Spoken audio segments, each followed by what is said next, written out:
ఒకరోజు ఒక ఆవిడ ఒక సాధువు దగ్గరికి వెళ్ళి, గురుగారు, మా అత్తతో వేగలేకుండున్నాను, ఆమె నన్ను ఏదోటి అంటూనే ఉంటుంది, ఎలాగైనా ఆమెను చంపేయాలి, ఏదైనా మార్గం చెప్పండి అని అడుగుతుంది. అప్పుడు ఆ సాధువు కొద్దిసేపు ఆలోచించి, సరే అమ్మా, నేను నీకు ఒక మందు ఇస్తాను, ఆ పొడిని ప్రతిరోజు ఆమెకు టీలో కలిపిచ్చేసి ఆమె 2 నెలలకు చనిపోతుంది అని చెప్తాడు. కానీ దీంట్లో ఒక పద్ధతి ఉంది. అదేంటంటే, నువ్వు ఆమెను నిస్వార్థంగా ప్రేమిస్తూ ఇది ఇవ్వాలి, ఆమె ఏమన్నా అనకపోయినా నిదానంగా ప్రేమతో సమాధానం చెప్పాలి, అప్పుడే ఈ మందు పనిచేస్తుంది, అంతేకాదు అప్పుడు నీ మీద ఎవరికి అనుమానం కూడా రాదు అని చెప్తాడు. ఆమె దానికి సరే అండి అని సంతోషంగా తీసుకొని వెళ్ళిపోతుంది.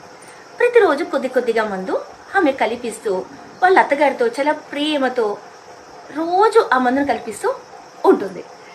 కానీ ఒక నెల అయిన తర్వాత పరిగెత్తుకుంటూ సాధువు దగ్గరికి వచ్చి, గురువుగారు, మా అత్తగారు చనిపోకూడదండి, ఆమె చాలా మారిపోయింది, నన్ను ఇప్పుడు ఏం అనట్లేదు, నన్ను చాలా ప్రేమిస్తుంది, చాలా బాగా చూసుకుంటుంది, నేను ఆమెను చంపాలనుకోవట్లేదు, ఎలాగైనా ఆమెను బతికించండి, నేను ఇచ్చిన మందు వల్ల ఆమెకి ఏమైనా అవుతుందా అని అడుగుతుంది.